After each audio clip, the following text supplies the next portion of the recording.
let's just say this is your product backlog. And of course, the product backlog has multiple items in there, we do understand. And we also know that product backlog can accept changes anytime. So as a change, two items or two user stories, let's say we call it user story 1 and user story 2. They have been accepted by the customer. And customer also has provided these user story 1 and 2 as a priority, right? That this should be prioritized in the upcoming sprints, right? Now you have a timeline. This timeline is, so for instance, this user story 1 and 2, this has been accepted on the day 1. So when this happened, it was the day 1 of that timeline. So this is like 1, then 2, 3, 4.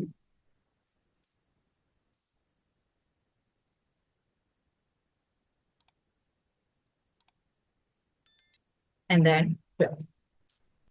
So this is a release that we are talking about.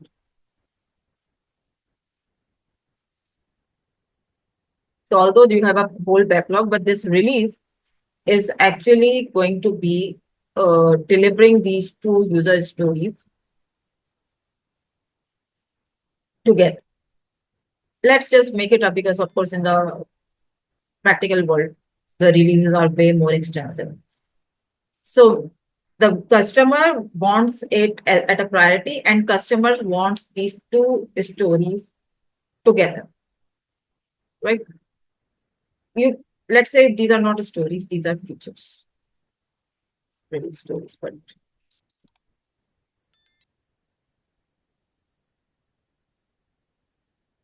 this is feature 1 and feature 2, and this is also feature 2, feature 1. So this is our use case. Two features are prioritized and they are needed in the next release, which is is going to be released or launched actually on the day 12, and we are standing at the day 1 right now, right? Then our sprint structure looks like this. We have a sprint of 5 days each. Right? So for the next release, we have two sprints, sprint 1 and sprint 2. Although before a release, you should have some hibernation period or blackout time, right? So you should have that, like maybe in this case, like you just have that 1 day in between. So this is the sprint 1 and sprint 2, and sprint 1 is completing the feature 1, and sprint 2 is completing the feature 2. So this is how we have assigned.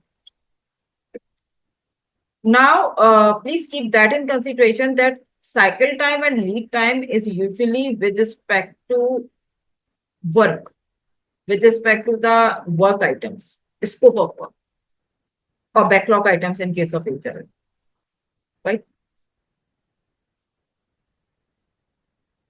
So now we need to understand the cycle time of feature 1, the lead time of feature 2,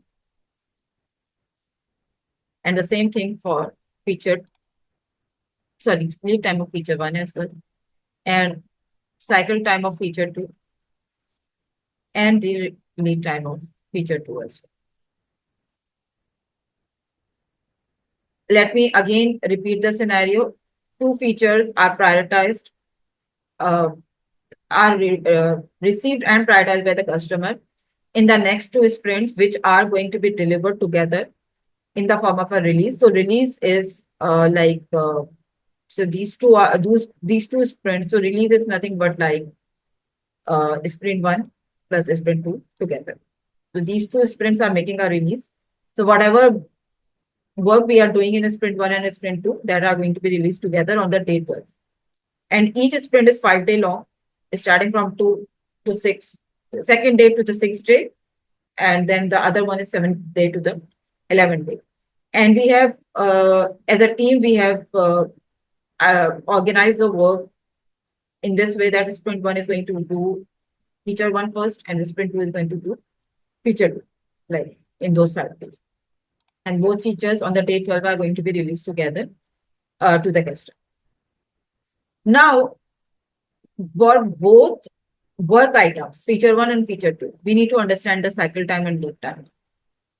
And you guys are going to tell.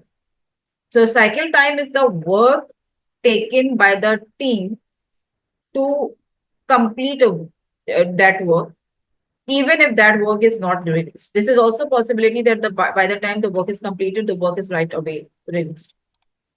But not necessarily always this is the case. So cycle time is the work is started, the work completed, and whatever time team takes in between, excluding any off time or any intervals or so.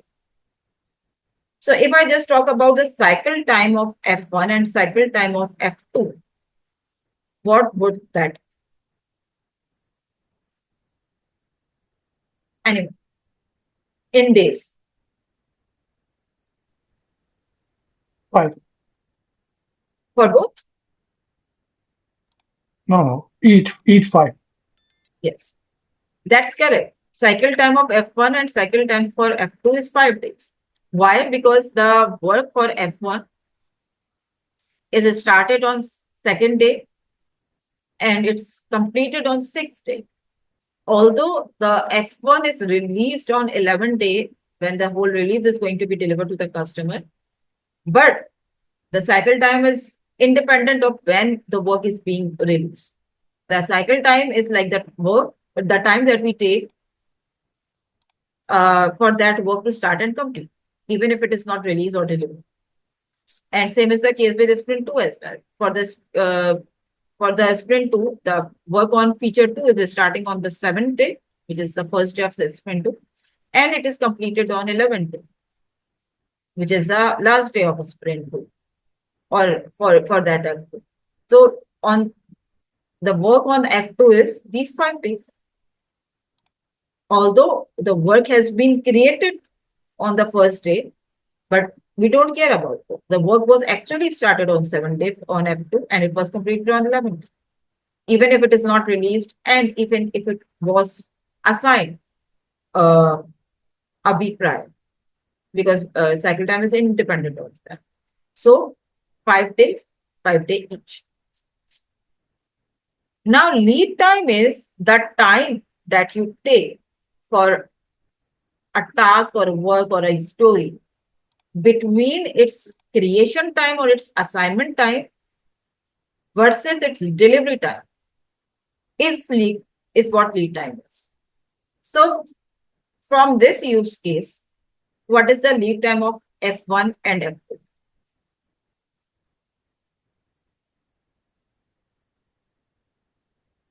Yes, anyway.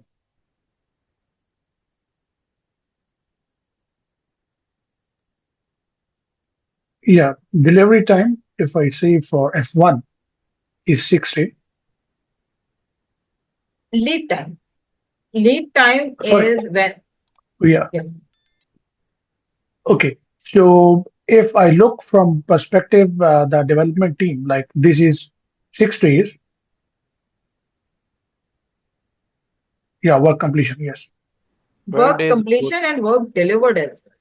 Because work completion Okay. could be Okay. earlier, But but work delivered, delivered could be then later. it is 12. 12. So when was the task created?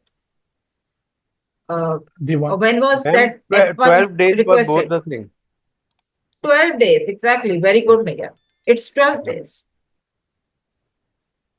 Because the tasks were created at the same time for both. Because this request was reached to us on the day 1 for both F1 and F2.